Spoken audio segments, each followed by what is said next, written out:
All right, I'm showing 2 o'clock here on my clock, so we'll get things started. Thanks so much, everyone, for being here. My name is Noah Newman. I'm an editor with Strip-Till Farmer, No-Till Farmer, Farm Equipment. And thanks for joining us for today's digital demonstration with Postal Industries. Our presenter, you might see him right there on the side of your screen, that is Troy Foyce, Global Hard-Facing Manager of Cleveland-based Postal Industries. Troy's a self-proclaimed Iowa farm boy who's been involved in farming and welding his entire life, and he's here to talk about hard facing and help you select the best application for your equipment to make it last longer, reduce downtime, and increase productivity. So before we get started with the presentation, just a couple quick housekeeping items. On your screen, you'll see a control panel at the bottom with the Q&A icon, so you could type your questions during the presentation in that Q&A session. And at the end, we'll answer those questions live. Troy will do a quick Q&A session with all of you. We're also recording today's session, so in the event you want to go back and watch it or share it with anyone, we will get you a recording of the session. All right, without further ado, Troy Foyce, take it away. All right, thank you, Noah. I appreciate the opportunity here, and thank you to everyone joining us today.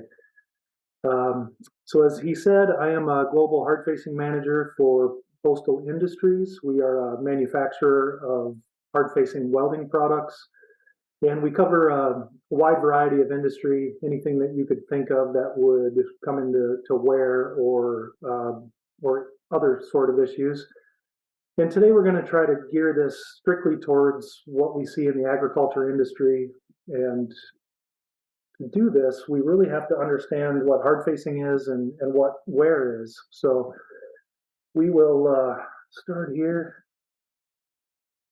So wear is one of the most encountered industrial problems that leads to the replacement of a wide variety of expensive machine components, the other two being fatigue and corrosion.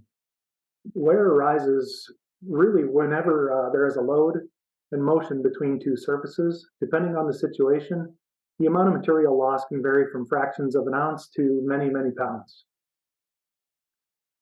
All industries have parts and equipment that are exposed to some sort of destructive wear. Hard facing is a very cost-effective tool that will not only minimize wear, but increase service life of components. Understanding the basics about hard facing is going to go a long way towards instilling confidence when you choose a product for the application.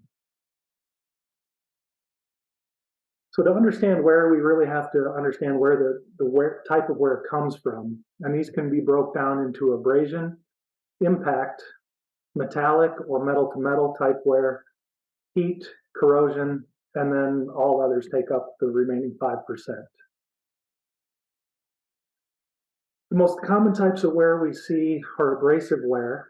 This occurs when materials such as grain, soil, sand, coal, or other minerals slide across a metallic surface. The abrasive wear can be divided into gouging abrasion, high-stress abrasion, low-stress scratching abrasion. Impact would be another most common type, and this is basically when any object is struck by another object, such as a crusher part or a rail car wheel over a manganese crossing. So in a rock crusher, if you could think of in a quarry, you have a manganese blow bar or a hammer spinning at high speeds that is impacting the rock, crushing the rock into smaller pieces. The other type we see most commonly is going to be metal-to-metal or adhesive wear, and this is occurring when two metallic surfaces slide against each other. Best example of this would be in maybe a scrap yard. You might see a large metal shear, which is two metal blades that are shearing scrap metal into smaller pieces. The cost of wear is something that everybody should be concerned about. Regardless of the amount of material lost, equipment is usually temporarily or permanently shut down, and lost through wear, the missing metal means an extra expense. These expenses are going to break down into the value of production, lost to downtime of the equipment, the production lost to inefficient operation of the equipment, and the value of increased energy to run the worn machinery. These extra costs, including the cost of labor to repair the equipment, usually add up to a very sizable annual bill, and really, in the end, have a negative effect on the overall national economy. So there are similar ways or ways that we can reduce wear and the cost of wear, I should say. Hard-facing offers a means of reducing equipment and operating costs by making the parts last longer and work more efficiently. Not only will OEMs of equipment benefit by hard-facing their parts, but end users will also. The OEMs can get more money for a higher quality and longer lasting part, and the end users can benefit from reduced downtime and the need to purchase as many replacement parts. So what exactly is hard facing? Hard facing, also known as hard surfacing, is the application of a buildup or wear-resistant weld metal onto the part's surface by means of welding to extend the life of the part. The properties usually sought are greater resistance from wear, from abrasion, impact, adhesion, heat, corrosion, or really any combination of these factors. It's typically applied to a new part before it's put into service, or you can put it onto a part that's already worn to rebuild it.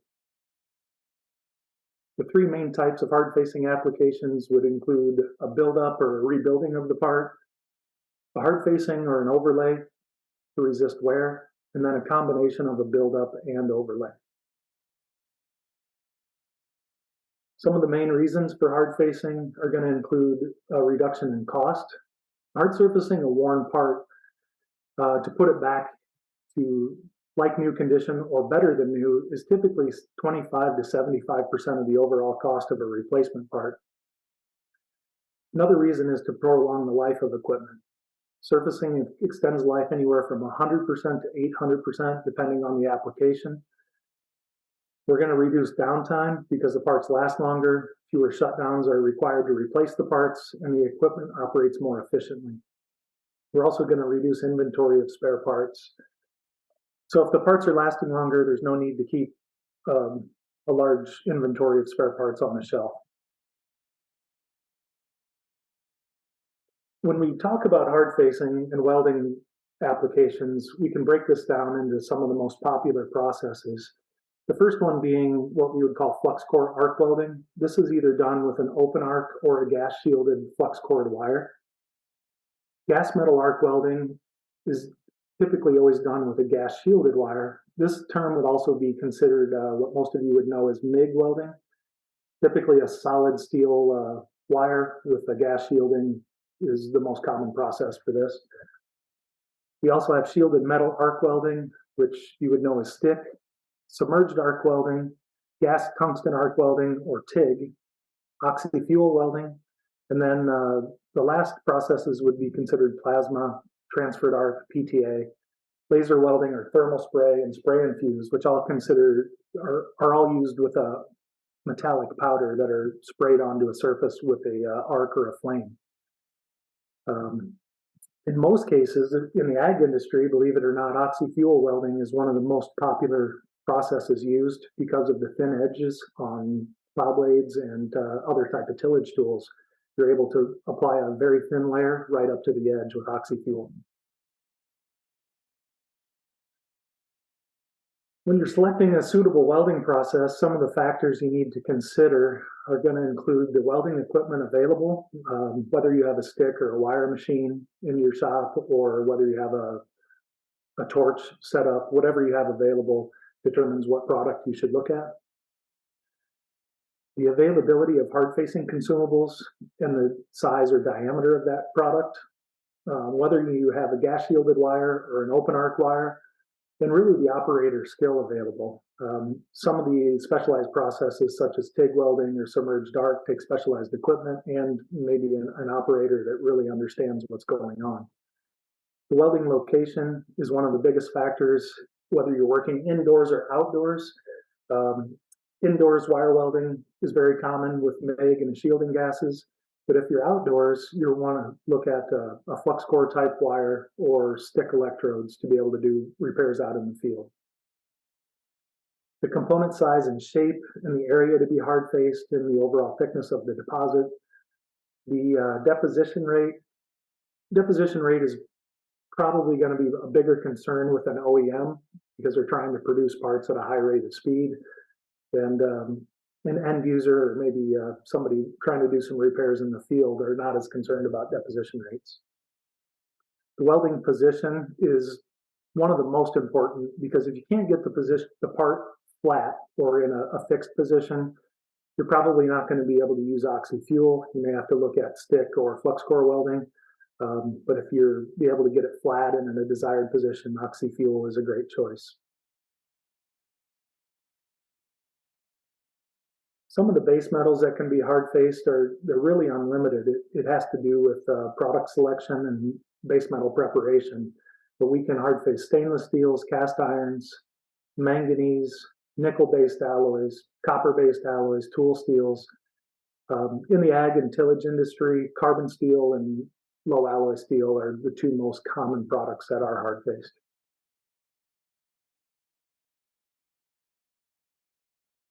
So looking at the type of product applied or the selection of the product, and we really have to look at the type of wear that we're facing. A wide range of hard-facing alloys are available to fit basically any metal part and any types of wear that we might run into. Some alloys are going to be very hard and extremely brittle. Some are going to be soft with hard abrasion-resistant particles dispersed throughout the weld bead. And some products could be designed for building up a part to the desired dimensions, and then others are going to be just an extremely hard abrasion-resistant product. At Postal Industries, we have well over 200 different hard-facing alloys, and it's really, we have to identify, one, the type of base metal we're working on, two, the type of wear we're looking into, and decide whether it's impact or abrasion, a combination of the two. And then from there, we can determine the product selection.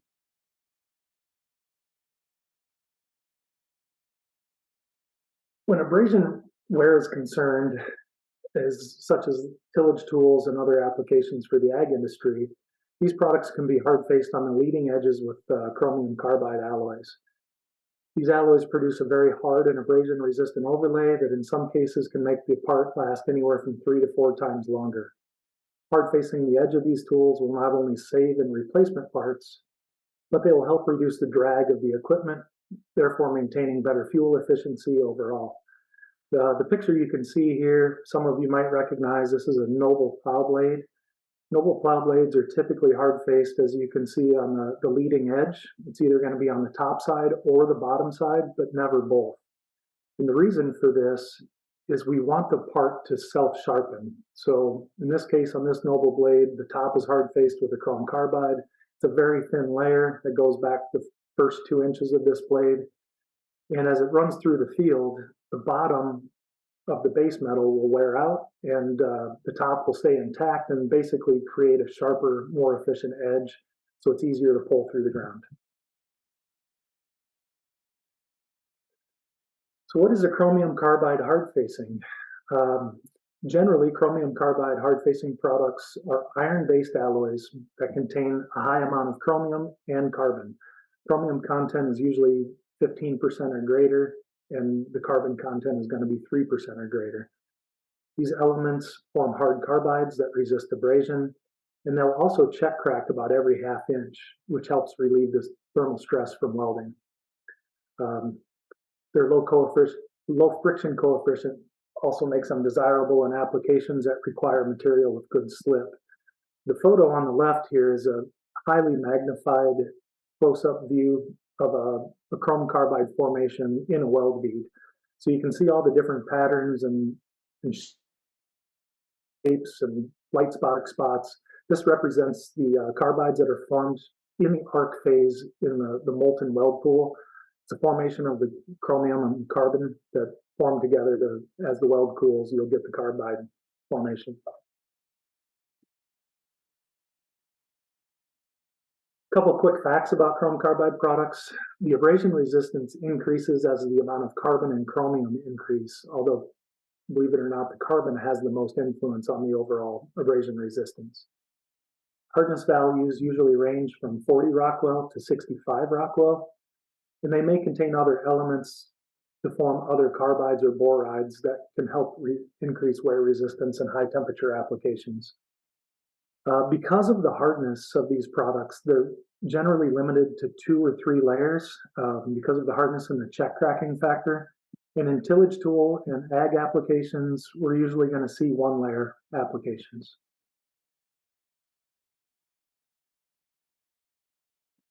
previous slide, we talked about check cracking, and this is a concern that comes up quite often in our world.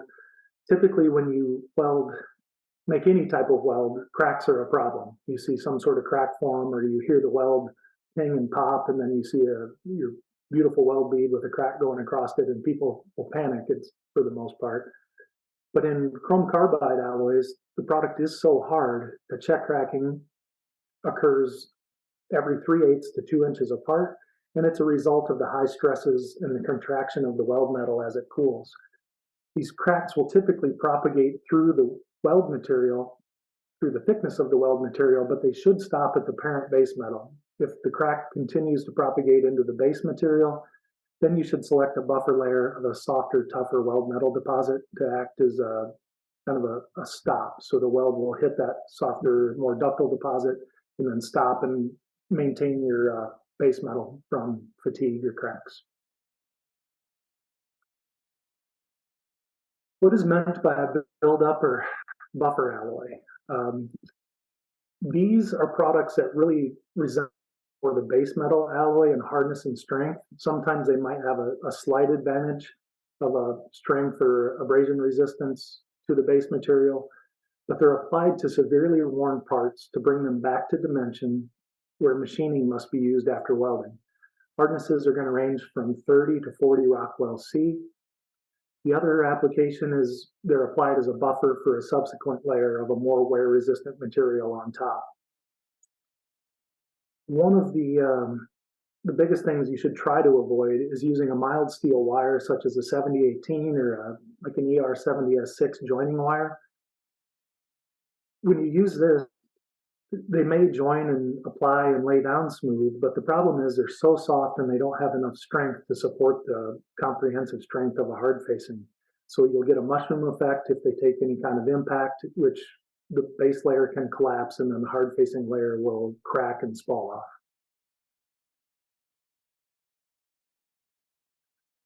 Other alloys that can be used in hard facing are going to include complex carbides, tungsten carbides, vanadium, build-up alloys, cobalts and nickels, manganese. Sometimes chrome-free products are in need. Non-cracking alloys, MIG tungsten carbide, and cast irons.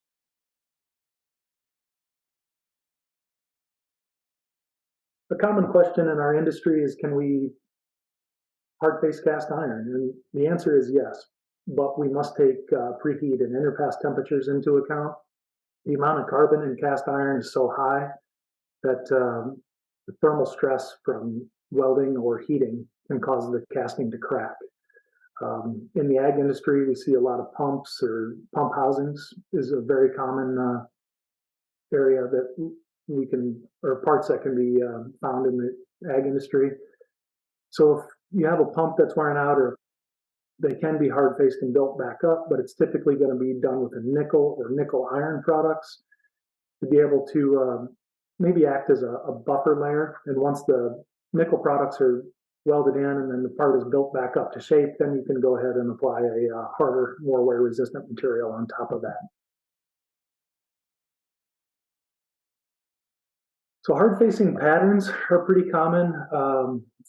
If you've never paid attention before, if you're driving by some road construction crews or anywhere you might see some bulldozers or excavators, it's common to see some weld beads on the sides of the buckets in all sorts of shapes and designs. And these are really designed to trap material or to interrupt the flow of material.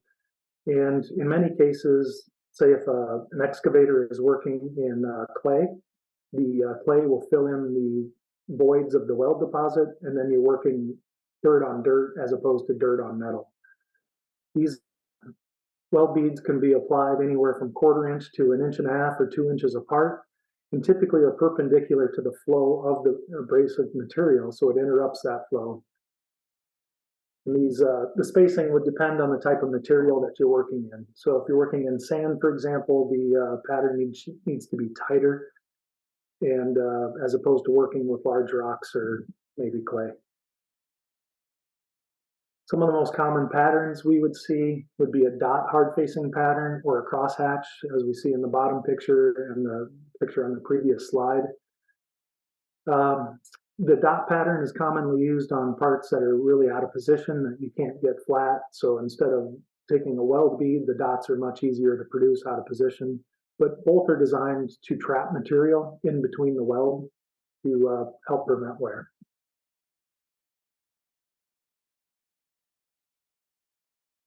MIG carbide is a term across a lot, whether it's really in all industries, but in the tillage tool industry, we do see some MIG carbide applications, and also in grain mill hammers and shredding hammers, MIG carbide is applied. This is a process where you take tungsten carbide particles in a vibratory hopper that are vibrated down through a hose, which is attached to your MIG gun. And once the arc is formed and the molten weld puddle is being applied, the carbide is sprinkled into the top of that weld puddle. And then as it cools, you have a highly wear resistant pure tungsten carbide chunk embedded into a hard tool steel matrix. They're very hard, very wear resistant, and we'll see them commonly in bulldozer applications, grader blades, dragline buckets, loader buckets, and various types of different hammers.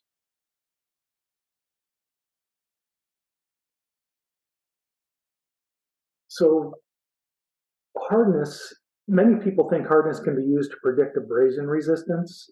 And so they think they have a hard or strong product, and the harder the product is, the better. And really, it's not a very good idea to use hardness as a tool to measure abrasion.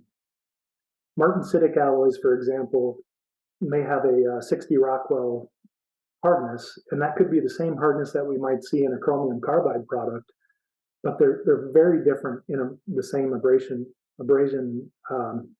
conditions.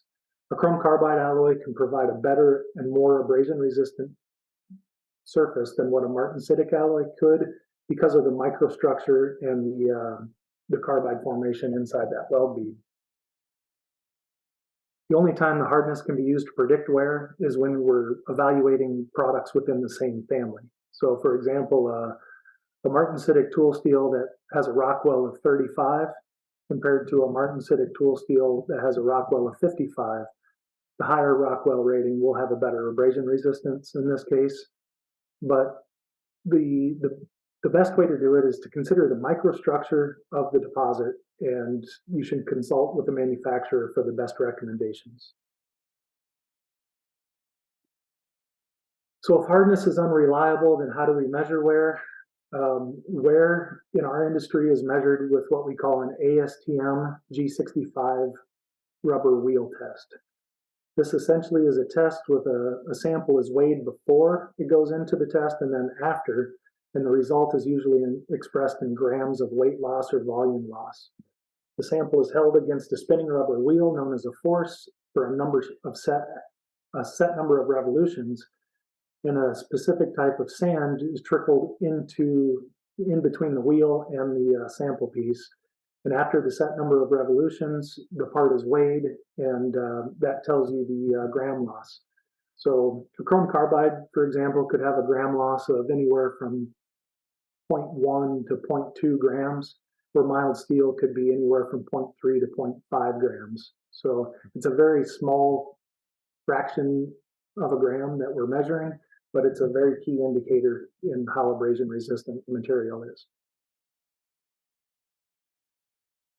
These pictures would show, the picture on the left would be a G65 test apparatus, and the picture on the right is a Rockwell hardness tester. So very different machines designed for very different applications. Both of these are in our lab in Cleveland. We do have a full metallurgical lab that we not only use for quality control, but product development and also for customer testing. We can test base metals and weld deposits.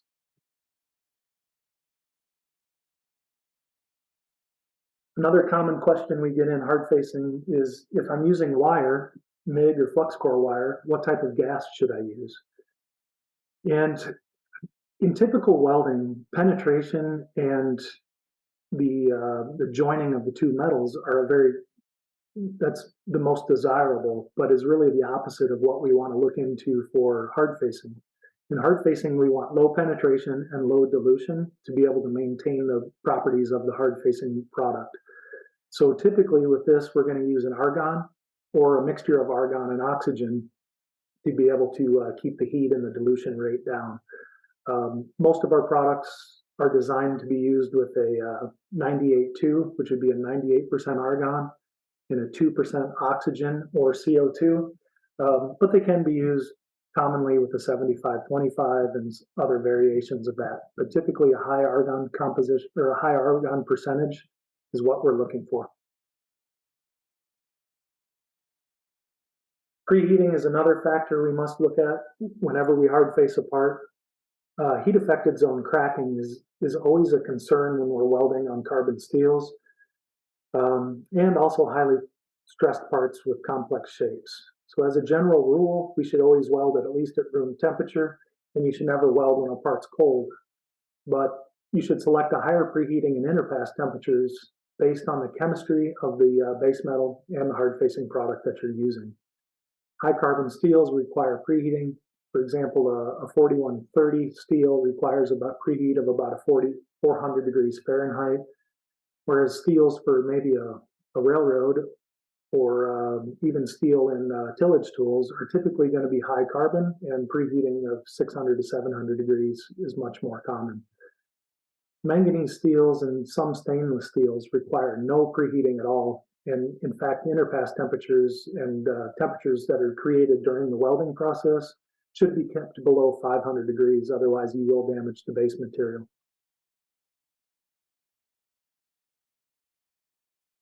Some of the most common applications we see in tillage tools, this is a very short list. We can probably add 2 or 3 times as many to this, but really any type of part that is subject to going into the ground or subject to any type of other material, whether it be grain stalks or sugarcane stalks or whatever it may be, can be hard faced. So ammonia injector knives, bean knives, silage knives, root cutters, oilseed press screws, steel gears and sprockets on equipment can be built up and hard faced. Coulters, grain discs, post hole diggers, mill hammers, tillage tools, and the list goes on and on. These are a quick example of some tillage tool blades we see in the fields, whether it be cultivator sweeps or fallow master blades. Typically, these are always hard faced with a chrome carbide. Sometimes we will see MIG carbide applications on these. And as you can tell in these, they're all hard faced on the top and the leading edges. Sometimes you'll see them on the bottom edge, but typically it's always one or the other. It's never both.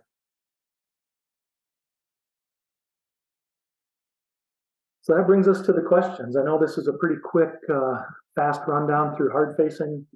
We can spend hours and maybe even days discussing the applications and technical side of this, but being able to identify what wear the part is being subject to, and being able to contact a hard facing specialist or a manufacturer can really give you help in assisting for your product selection. So I guess with that, we can open it up to any questions and see where we go from there. Yeah, that was great. Thanks, Troy. Once again, if you have any questions right now, check the Q&A icon at the bottom of your screen. Type in your questions. I can see them right here on my screen. We already have a couple coming in, so we'll start with this one. How do you determine when you should put a build-up layer on before the top hard-facing layer? That's a good question. I think for the most part, we have to determine what is the part being subject to. So if it's abrasion and maybe you lost half an inch or an inch of that part, and we know it's being done with severe abrasion, we would need a product that is extremely hard, like a chrome carbide. But since we're limited to only 1 or 2 passes with the chrome carbide, that's when you should take a build-up product first to get it back into shape and use unlimited passes to that. Once it's back to shape, then we can go ahead and hard face with 1 layer of a hard overlay. Next question is, should a person hard face the same piece multiple times?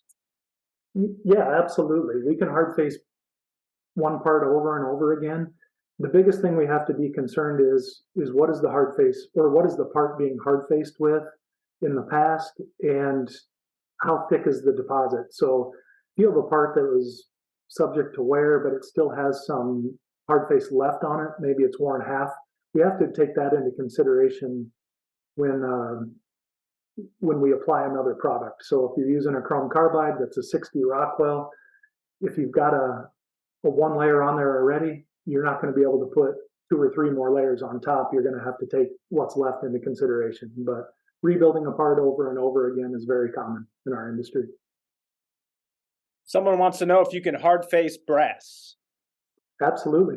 Yeah. It is going to come down to using a product that does have a chemistry very similar to brass, but we can build up and hard face brass components.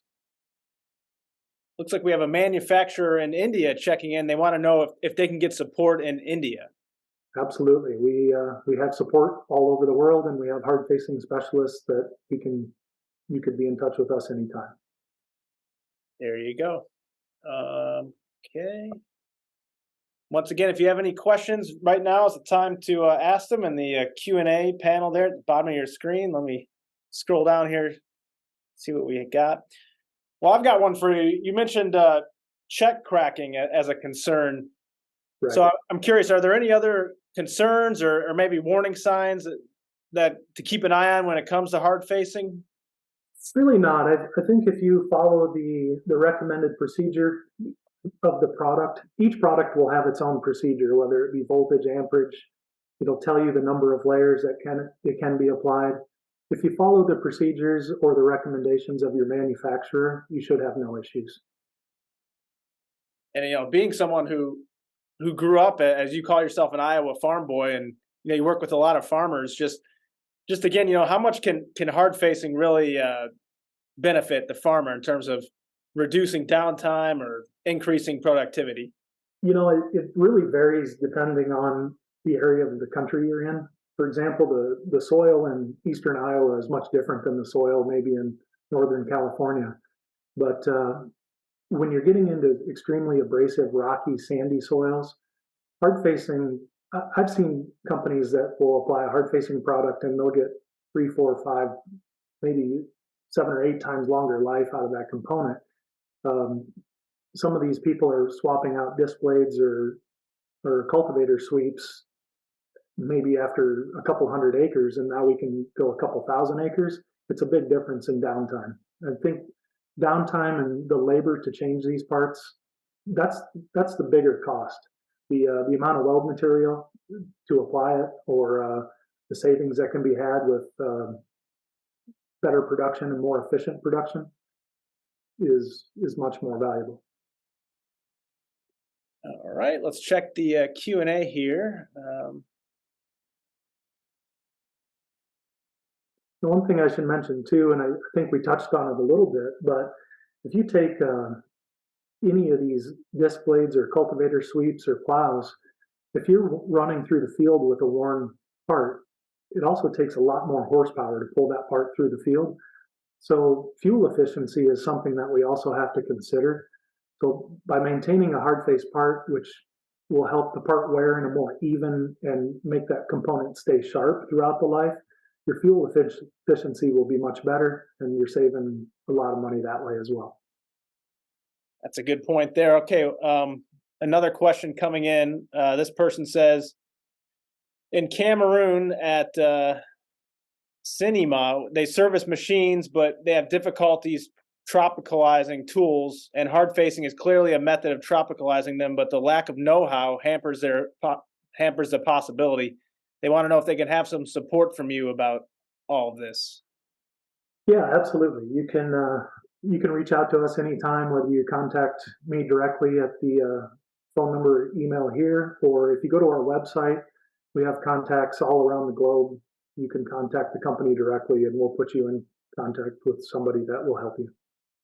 There you go. Yeah, see, you got your email, your number up there, address. So if you want to get a hold of Troy, he's not hard to find, right there. Next question is, MIG carbide embedded the best application against abrasion? Yeah, honestly, it is. There's really no other process that can compete with MIG carbide applications. You are somewhat limited to what MIG carbide could do because of the equipment that you use to apply it. Not everybody has it. And it really has to be done in a fixed flat position. But once it's applied to the part, there's not a standalone hard facing product that would compete. We have a request. Someone wants to know if they can get some numbers on cost benefit analysis, and they listed dozer blades and box blade shank tip. Yeah, I have.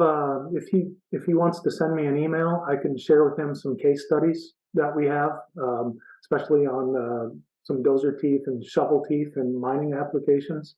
That would give a pretty good idea of what he's looking for. There you go. So just shoot Troy an email right there, tfoyce@postal.com. We have some time. We have a little bit of time for a few more questions. If anyone else has any, now is the time to get those in. Someone wants to know what exactly is the MIG carbide embedding process? So this is, as I mentioned earlier, the process is a vibratory hopper that's set up above your welding bench or your workpiece that holds tungsten carbide particles. In the welding process, the vibratory hopper kicks on, drops carbide down through a tube, which is attached to the end of your MIG gun, and these particles are sprinkled into the molten metal during the welding process. So in the end, when the weld solidifies, you have a MIG carbide application with, or a weld bead that has tungsten carbide particles sprinkled on the surface and all the way down through the matrix of that weld. So the weld matrix in combination with the extremely hard carbide particles are designed to just reduce or give you the highest, most wear resistant application you can find. And again, if anyone joined us late or missed the beginning of the presentation, we will be making the recording of this presentation available shortly after the presentation concludes. It'll also be on our website, strip-tillage.com. So if you missed anything, it will be available for you to go back and review. Right now, we don't have any other questions in the Q&A icon.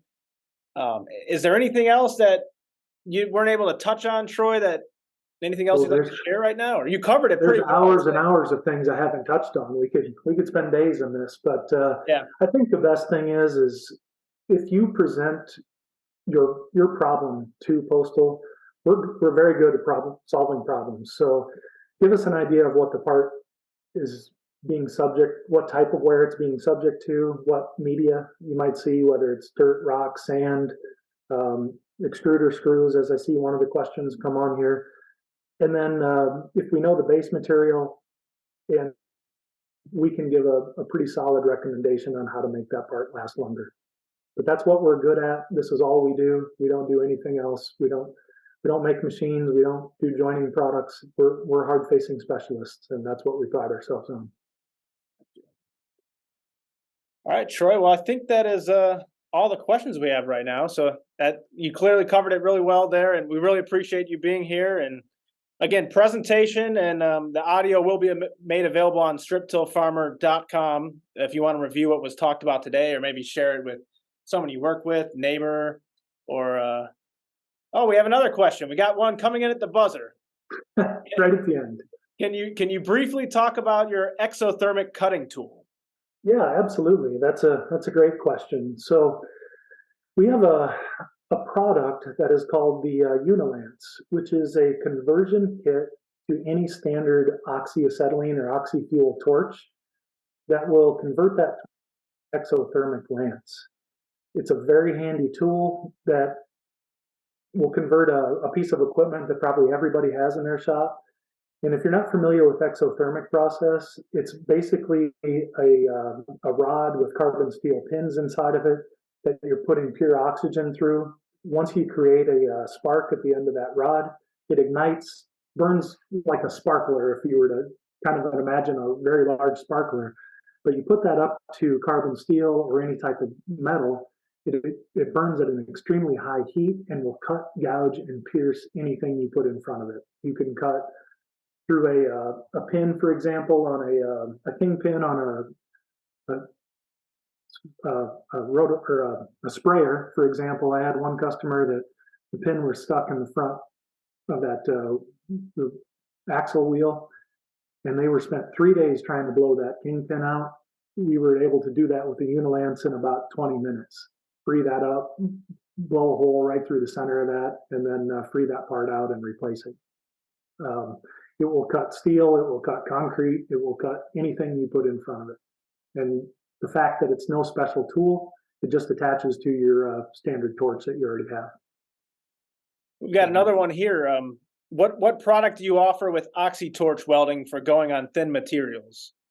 We have a couple different items. We have a product called BT Chromaloy, which is a chrome carbide tube metal. And then we do have a product called BT 2954, which is a tube metal with tungsten carbide. All right. But those would be the two most common, and those two are commonly used on tillage tools right now in the industry. Any other questions from anyone out there? Last chance to get final questions in. If not, again, this will be made available. We'll actually send an email out to everyone who registered. So keep an eye on your inbox. Within 48 hours, you'll get an email with the audio recording and the recording of the slides and the presentation and everything. So I think that'll wrap things up, Troy. Okay. Any last words before we let you go? No, I think we're good. I appreciate everybody's time here. Like I said, there's a lot we can discuss and get into, but you feel free to reach out to myself or any one of us at Postal, and we can take care of you. All right. Well, thank you so much for being here on behalf of Troy and Postal Industries and Strip Till Farmer and all of you for tuning in. Thanks for joining us for today's digital demonstration. Feel free to reach out and let us know what you thought of the live event and if there are any topics you'd like us to cover in future webinars. So thanks again, everyone. Thanks, Troy, and enjoy the rest of your afternoon. All right. Thank you. Have a good day, everyone.